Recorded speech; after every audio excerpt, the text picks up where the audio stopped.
Le problème n'est pas ta vie. C'est la personne que tu essaies d'être dans ce projet. As-tu déjà pensé que, peut-être, le plus grand poids que tu portes n'est pas le monde? Mais comment essayer de survivre à l'intérieur?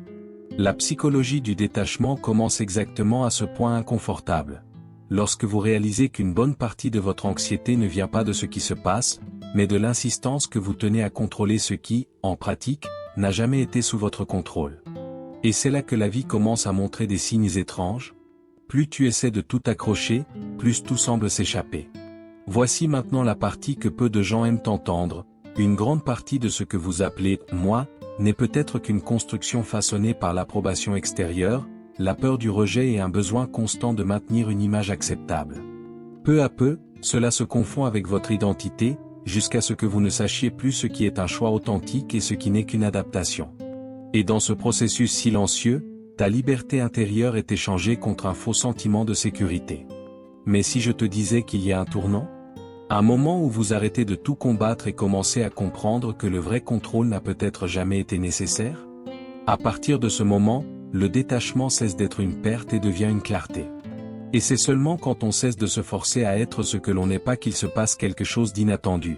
Sa vie commence à changer sans effort apparent, comme si vous reveniez enfin à votre propre essence. Avez-vous déjà remarqué comment, sans vous en rendre compte, nous construisons une sorte de prison invisible?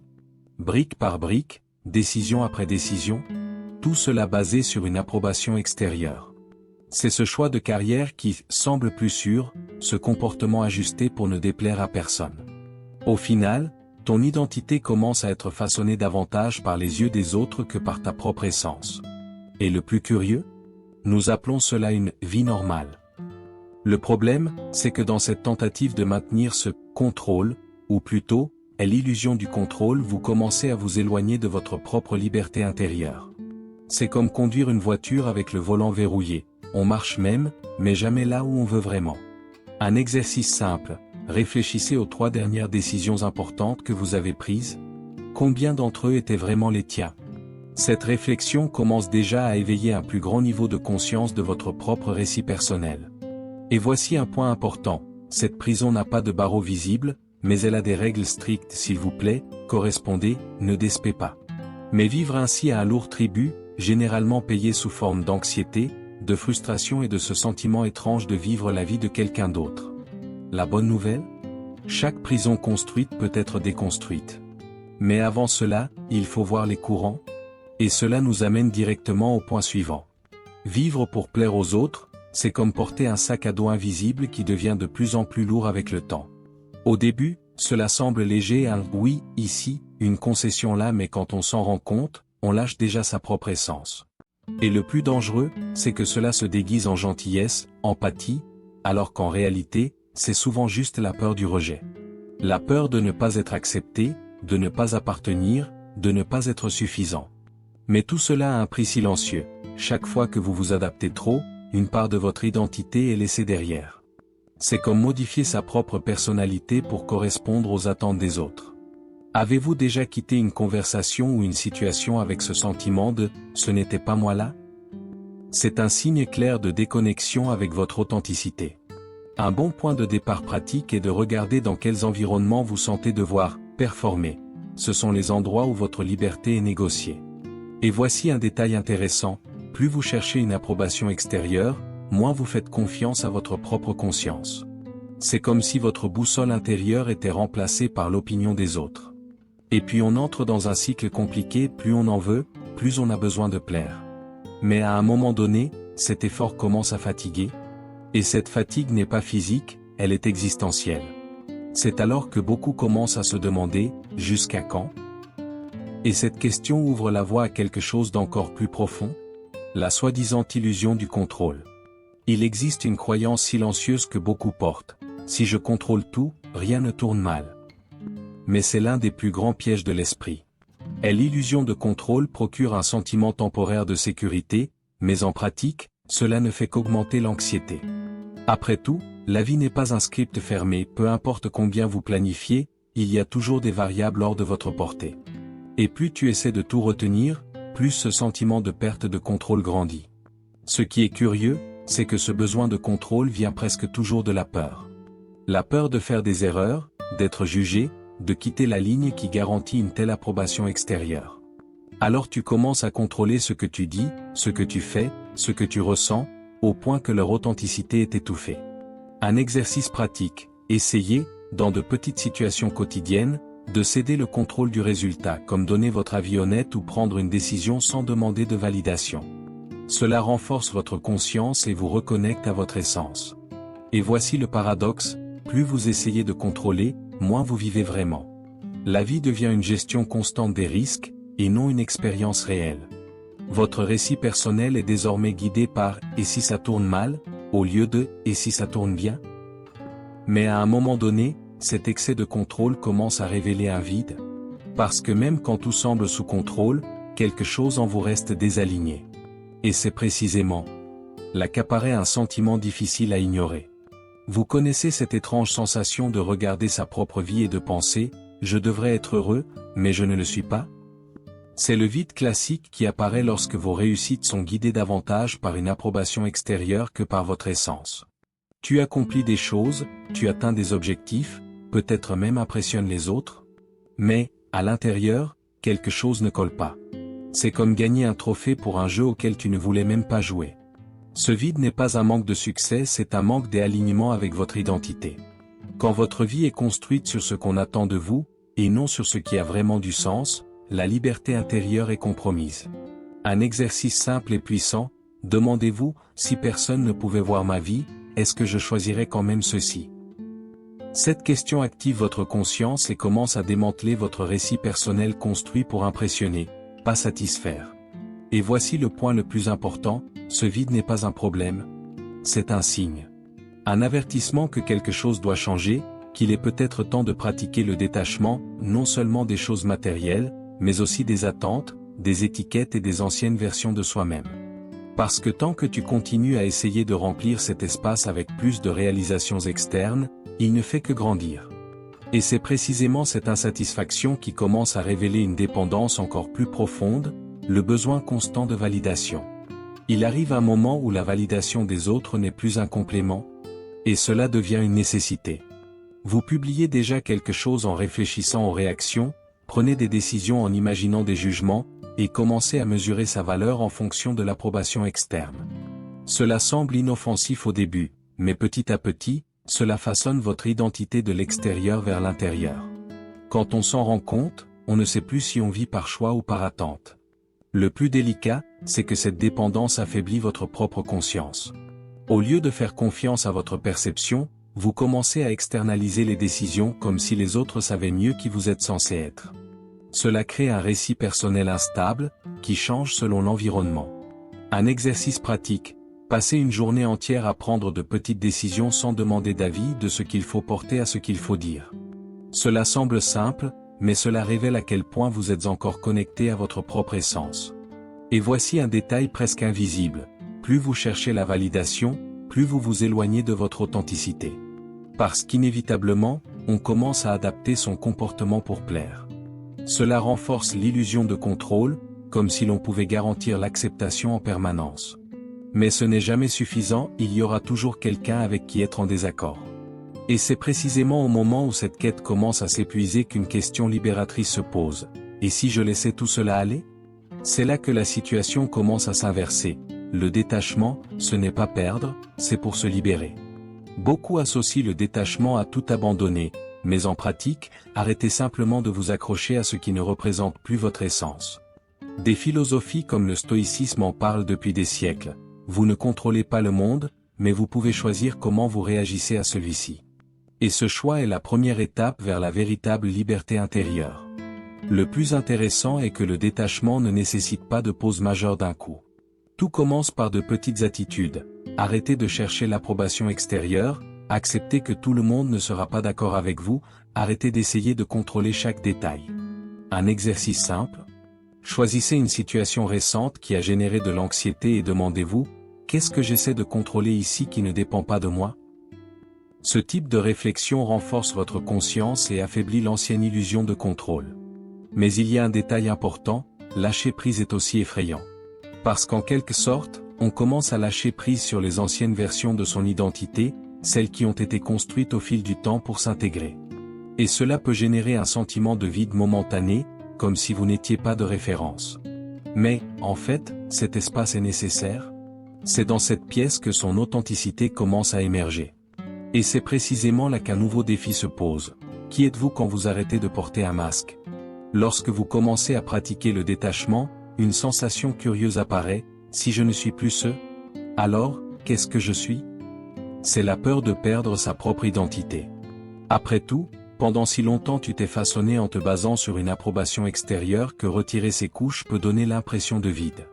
C'est comme retirer un personnage que vous avez incarné pendant des années. Au début, c'est un peu inconfortable.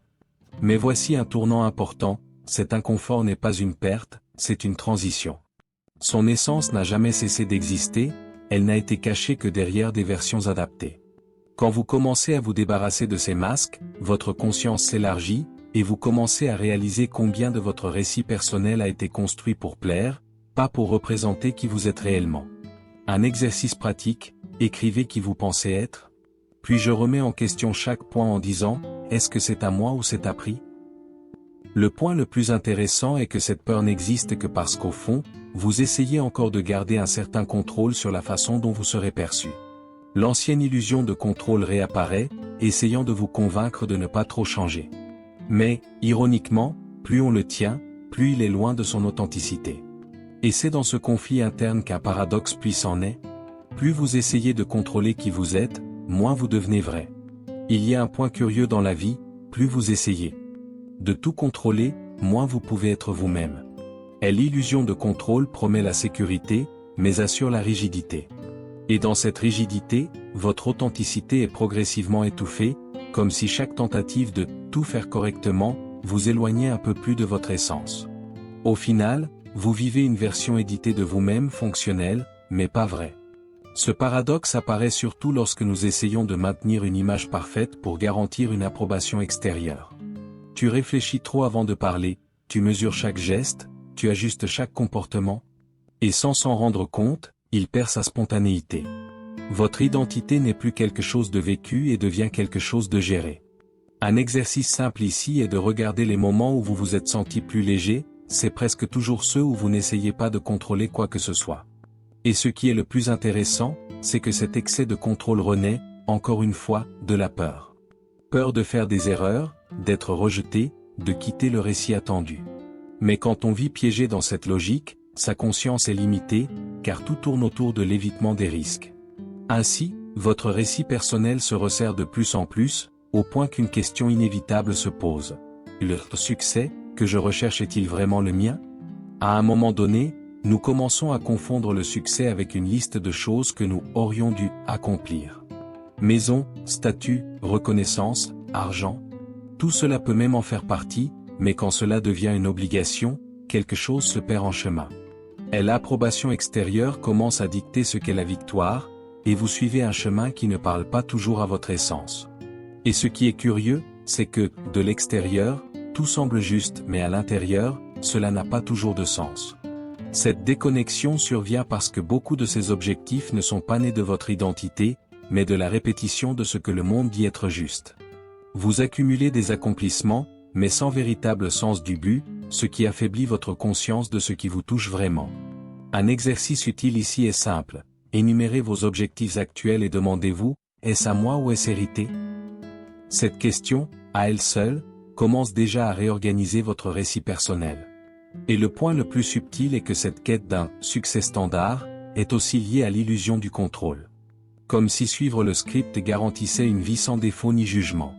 Mais la vie ne fonctionne pas comme ça. Et plus vous essayez d'intégrer votre trajectoire dans ce moule, plus vous vous éloignez de votre authenticité. À un moment donné, cette tension entre ce que vous vivez et ce que vous ressentez commence à vous alourdir. Et c'est précisément là qu'un choix difficile mais transformateur se pose. Être authentique n'est pas confortable.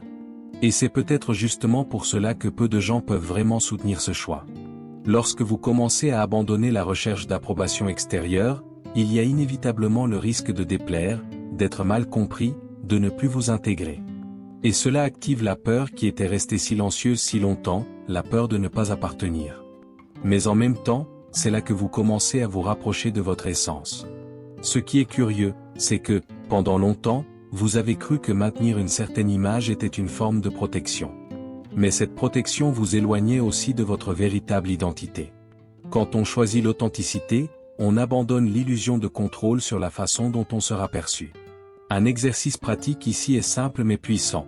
Commencez à exprimer de petites vérités dans votre vie quotidienne, même si elles vous semblent inconfortables.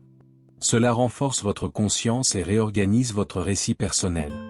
Et c'est là que réside le point le plus profond, être authentique signifie accepter que tout ne restera pas.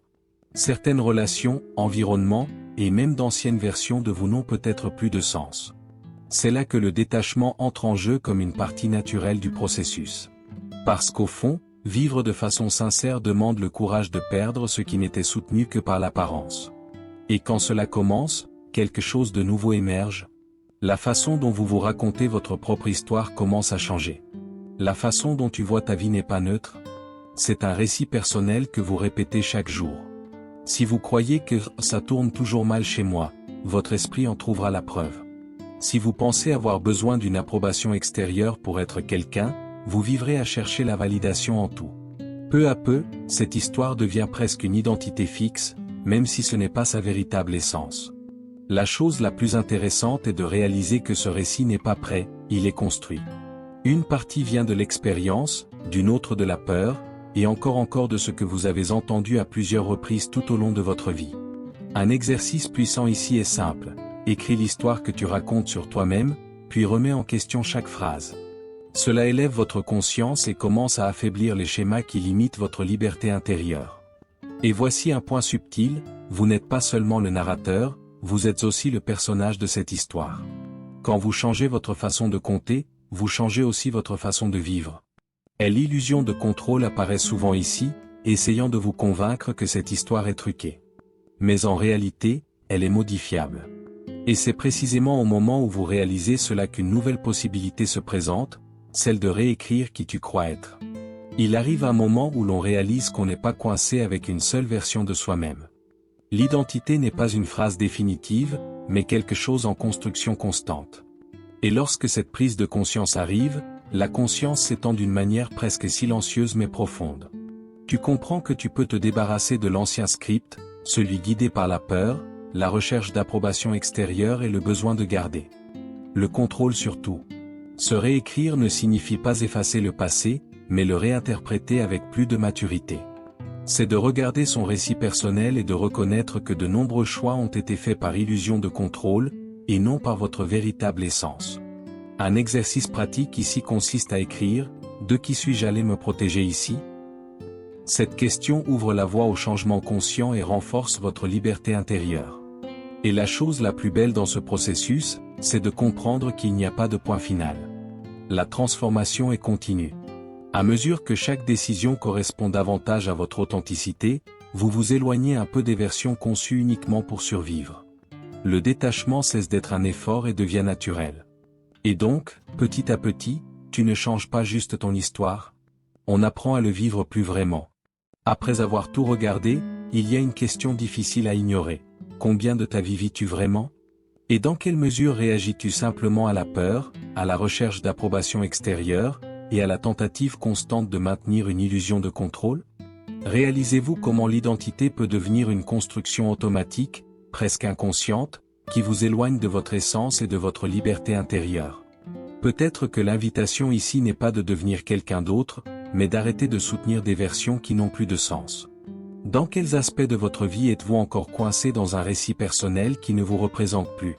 Que se passerait-il si, petit à petit, vous commenciez à pratiquer davantage le détachement, pas comme un abandon, mais comme un espace pour vivre avec plus d'authenticité et de conscience ?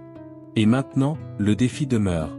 Que peut-on commencer à changer aujourd'hui, même dans de petites attitudes, pour se rapprocher d'une vie plus authentique ? Êtes-vous prêt à abandonner le contrôle pour vivre quelque chose de plus réel ? Êtes-vous prêt à arrêter de simplement plaire et à vraiment vous écouter ? Si ce contenu vous a semblé pertinent, abonnez-vous à la chaîne, activez les notifications et suivez les prochaines vidéos.